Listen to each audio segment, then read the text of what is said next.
pelaksanaan kebaktian Betalia ada yang satu muka saja. Menyanyi, sing ada ekspresi. Pengakuan dosa, sing ada ekspresi. Sampai haleluya, haleluya pun.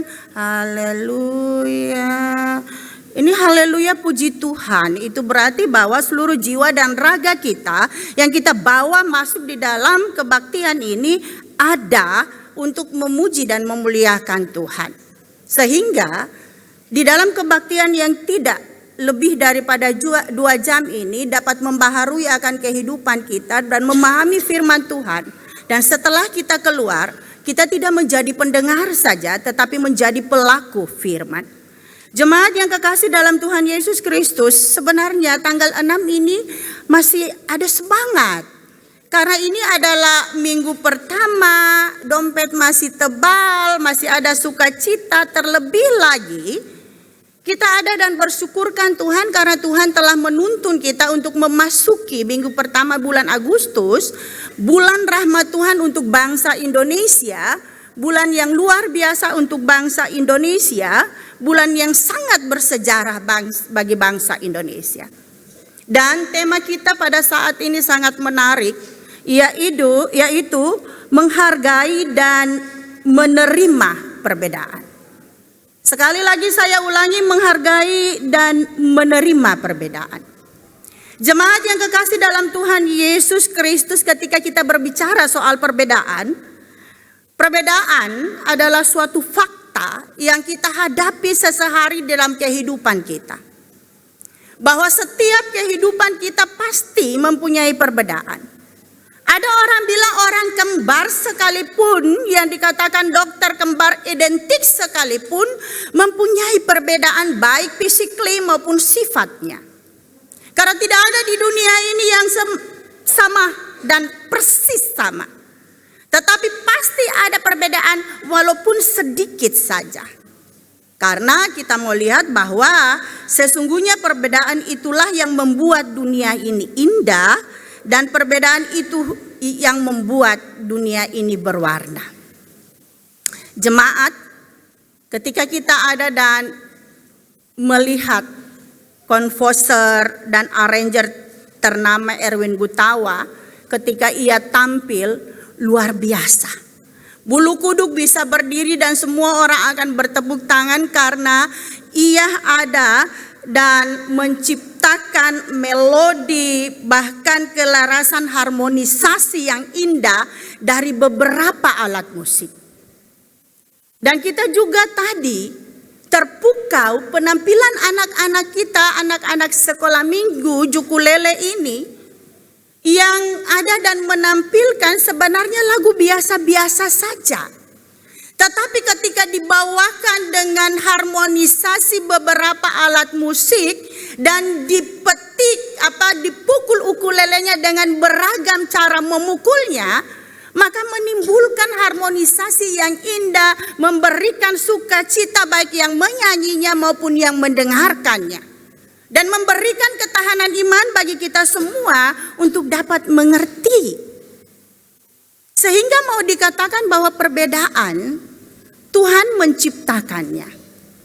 Perbedaan yang Tuhan ciptakan bukan untuk membeda-bedakan, menjustis atau meremehkan satu dengan yang lain, tetapi perbedaan yang Tuhan ciptakan untuk memperkaya kehidupan kita, untuk saling ketergantungan satu dengan yang lain, untuk membina kehidupan sosial satu dengan yang lain. Karena sejelek-jelek apapun itu yang menurut kita penilaian kita, semua ada manfaatnya. Bahkan dalam Amsal mengatakan orang fasik pun punya manfaatnya Tuhan ciptakan. Sehingga tidak ada di dunia ini yang lebih wow dan yang tidak ada di dunia ini yang lebih di bawah standar. Jemaat yang kekasih dalam Tuhan Yesus Kristus, kita sebagai negara Indonesia yang akan merayakan ulang tahun kita yang ke-78 tanggal 17 nanti, yang merupakan anugerah kemerdekaan ini, yang merupakan anugerah dari Tuhan, juga kita sadari bahwa kita berbeda-beda satu dengan yang lain. Ada perbedaan suku, ada perbedaan agama, Ada perbedaan adat istiadat, kulinernya, alamnya, bahkan banyak lagi perbedaan-perbedaan yang kita temui di bangsa Indonesia ini. Dan perbedaan-perbedaan itu sebenarnya adalah ciri khas bangsa Indonesia ini. Dan perbedaan-perbedaan itu ada dan disatukan dalam Bhinneka Tunggal Ika. Dan dibingkai oleh ideologi negara kita, yaitu Pancasila sebagai dasar negara yang merupakan NKRI harga mati. Dan itu harus ditanamkan dalam kehidupan kita berbangsa dan bernegara. Dan semua orang pasti mengatakan bahwa untuk menyatukan perbedaan ini mustahil. Tidak akan bisa. Dan untuk menyatukan perbedaan memang tidak semudah membalik telapak tangan. Karena perbedaan memang tidak usah disatukan. Tetapi perbedaan-perbedaan itu harus kita hargai. Apalagi ketika kita ada di dalam berbangsa dan bernegara, bergereja dan berjamaat. Bahkan di dalam kehidupan rumah tangga kita sendiri, banyak perbedaan-perbedaan yang kita temui. Suami istri, anak-anak kekasih kita, saudara-saudara kita, di dalam berjemaat antara orang satu dengan orang yang lain berbeda pendapat, dan sebagainya, itu hal yang biasa. Yang menjadi hal yang negatif, ketika ada seseorang yang senantiasa meruncing-runcingkan perbedaan yang ada dan menjadikannya ancaman ketika merasakan bahwa ada perbedaan pendapat satu dengan yang lain, ada perbedaan etnis satu dengan yang lain, ada perbedaan agama satu dengan yang lain, atau perbedaan sosial satu dengan yang lain. Banyak orang bahkan ada di dalam kecongkakan dan kesombongannya, oh enggak selevel deh. Ini yang menjadi ancaman bagi kehidupan berbangsa dan bernegara, bergereja dan berjamaat, bahkan juga di dalam kehidupan rumah tangga. Ketika suami merasa diri lebih daripada istri, atau istri merasa lebih daripada suami. Saudara yang tua merasa lebih daripada saudara yang muda, bahkan mungkin saudara yang muda merasa lebih disayangi daripada saudara yang tua. Dan perbedaan-perbedaan ini kalau terus menjadi diruncingkan akan menjadi ancaman keutuhan. Baik berbangsa dan bernegara maupun bergereja berjemaat maupun di dalam kehidupan rumah tangga kita. Banyak kasus dalam kehidupan rumah tangga. Kenapa bercerai? Sing cocok lain. Karena adanya perbedaan-perbedaan yang tidak memahami satu dengan yang lain.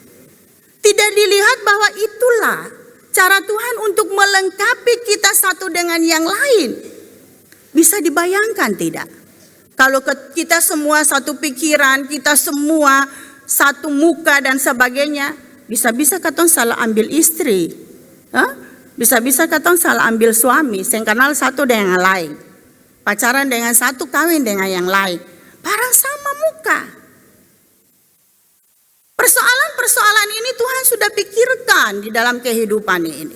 Sehingga jemaat yang kekasih dalam Tuhan Yesus Kristus, realitas perbedaan ini kalau tidak dikelola dengan baik, itu yang beta tadi bilang menjadi ancaman. Untuk itu sikap yang harus kita timbulkan adalah bagaimana kita harus mensyukuri keberagaman itu. Kita harus menimbulkan saling menghargai, saling menghormati akan ciptaan dan anugerah Tuhan itu. Mengimani dan mengamini bahwa semua yang Tuhan ciptakan ini adalah baik pada waktunya. Dan tidak ada satu ciptaan Tuhan pun yang tidak baik. Sehingga dengan pemahaman teologis yang demikian, maka kita mampu untuk membangun kebersamaan hidup yang saling menghargai satu dengan yang lain. Jangan ada sikap arogan. Ketika ada sikap arogan, ini yang sering terjadi. Perkelahian kelompok, penistaan agama, bahkan juga adanya pengkelas-kelasan dan sebagainya.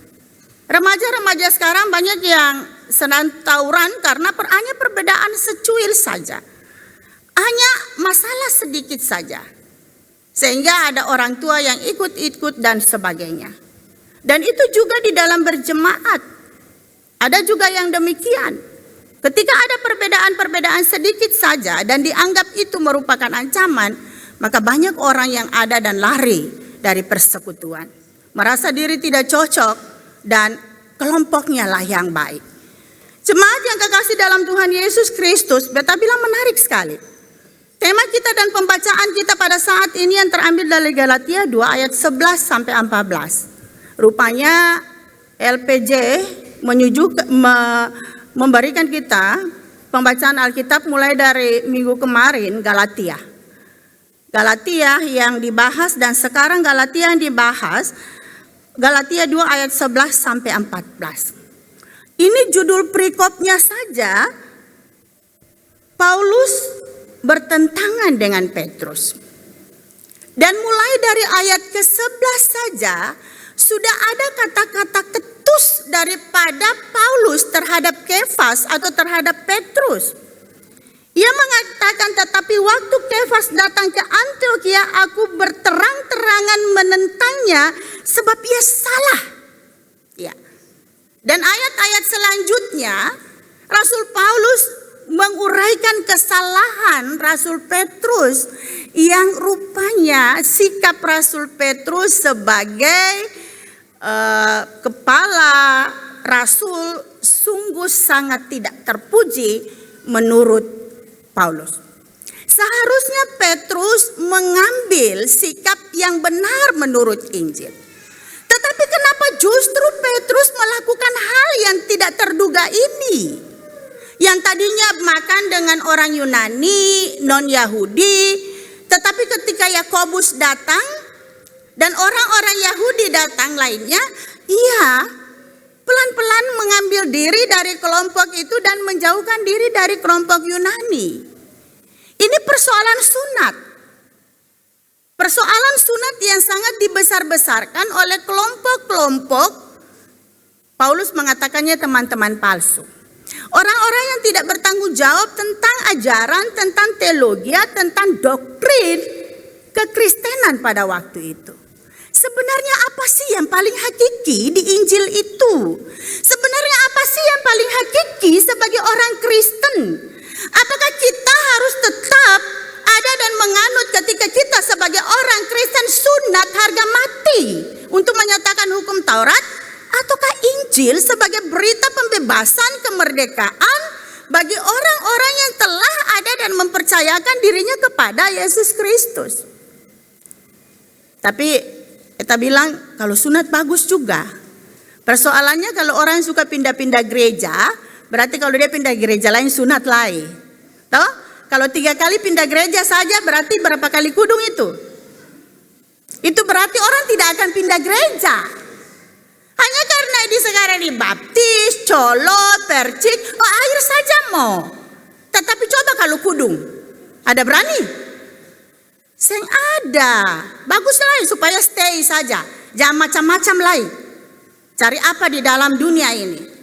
Roh Kudus sama saja, Yesus Kristus sama saja yang digambarkan gondrong, gagah, berwibawa, penuh sukacita untuk ada di dalamnya. Sunat yang dipertentangkan adalah sunat perjanjian lama yang diikat dengan Abraham. Kejadian 17 dasarnya. Sunat itu. Abraham, sebelumnya Abram, mengikat perjanjian dengan Tuhan dan Tuhan merubah namanya menjadi Abraham untuk memberikannya keturunan melalui Sarah istrinya. Dan itu dilakukan supaya dikatakan bahwa kamu adalah milik kepunyaan Allah dengan memotong kulit ikatan. Dan di Israel sunat itu diperintahkan oleh Allah, tetapi sunat sebelumnya sudah ada di suku-suku lain. Sehingga orang Yahudi bangga dengan sunat yang diperintahkan oleh Allah dan kebanggaannya itu menjadi kesombongan rohani baginya. Sehingga ia mengatakan bahwa orang-orang Yahudi yang disunat itu adalah milik kepunyaan Allah, kudus, dan mereka lah yang berhak untuk mendapat keselamatan. Orang-orang yang tidak bersunat tidak mendapat keselamatan. Banyak yang mati di Ambon ini. Banyak yang sunat. Sehingga walaupun sekarang ada suku, orang Kristen pun bersunat itu melihat dari segi kesehatan. untuk ada dan bersunat. Bukan melihat dari segi iman kepercayaan. Tetapi sunat pada waktu Abraham, baik itu dari segi kesehatan maupun juga secara iman mengikatkan diri kepada Tuhan Yesus Kristus. Itu mengingatkan kepada darah anak domba Allah yang ditaruh di pintu ketika bangsa Israel akan keluar dari tanah Mesir, dan itu dikatakan diselamatkan. Ketika orang disunat, ia akan meneteskan darah perjanjian dengan Allah. Sehingga jemaat yang kekasih dalam Yesus Kristus, ini yang dipersoalkan terus menerus. Di jemaat-jemaat perjanjian baru membawa-bawanya itu sehingga menjadikan perselisihan yang cukup luar biasa di antara orang percaya kepada Yesus Kristus. Dan ini Rasul Paulus tidak menginginkan bahwa ada perpecahan di antara orang percaya. Rasul Paulus menginginkan ketika Petrus ada dan mengakui ajaran doktrin itu, bahwa kita dibenarkan oleh Injil, kita ada diselamatkan oleh karena kasih karunia Allah, bukan melakukan kebenaran hukum Taurat, maka itu yang harus dipegang oleh Rasul Petrus. Tidak boleh ada dan keluar dari komplotan orang Yunani yang juga adalah orang-orang Kristen. Tidak boleh mengembangkan justice para orang-orang Yunani yang tidak bersunat itu tidak selamat. Tetapi ia sudah selamat karena dia sudah percaya Yesus Kristus di dalam kehidupannya. Sehingga dari sifat Petrus, Kefas ini, orang-orang Yahudi yang lain pun mengambil diri. Dia lihat pemimpinnya. Paulus sangat tegas untuk menegurnya di depan umum supaya orang-orang tahu mana sikap yang baik, mana sikap yang benar menurut Injil, bukan menurut Rasul Paulus, menurut Injil. Sehingga Rasul Paulus mengatakan di ayatnya 14, sangat jeli di sana ia mengatakan, tetapi waktu kulihat bahwa kelakuan mereka itu tidak sesuai dengan kebenaran Injil, aku berkata kepada Kefas di hadapan mereka semua, jika engkau seorang Yahudi hidup secara kafir dan bukan secara Yahudi, bagaimanakah engkau dapat memaksa saudara-saudara yang tidak bersunat untuk hidup secara Yahudi? Jadi bukan persoalan sunat sebenarnya. Sehingga ketika kita membaca di Efesus, ketika kita membaca di Roma, ada juga disinggung tentang sunat, tetapi bukan tentang sunat kulit katan, tetapi tentang sunat hati. Sunat rohani. Ketika kita mensinkronkan dengan baptisan kudus. Ketika kita mensinkronkan dengan kehidupan kita yang percaya kepada Tuhan Yesus Kristus. Bagaimana kita harus menunjukkan kebenaran sebagai orang-orang yang menyatakan dirinya kebenaran. Begitu juga orang-orang Kristen yang bangga bahwa dia adalah orang-orang diselamatkan, dia adalah pewaris kerajaan Allah. Bagaimana mungkin dia mengatakan dia orang diselamatkan? Bagaimana mungkin dia menjadi pewaris kerajaan Allah kalau tidak melakukan apa yang dikatakan oleh Tuhan Yesus Kristus? Kalau hidupnya tidak Kristiani, bukan soal simbol, bukan soal tanda, tetapi bagaimana untuk mensikapi tanda itu?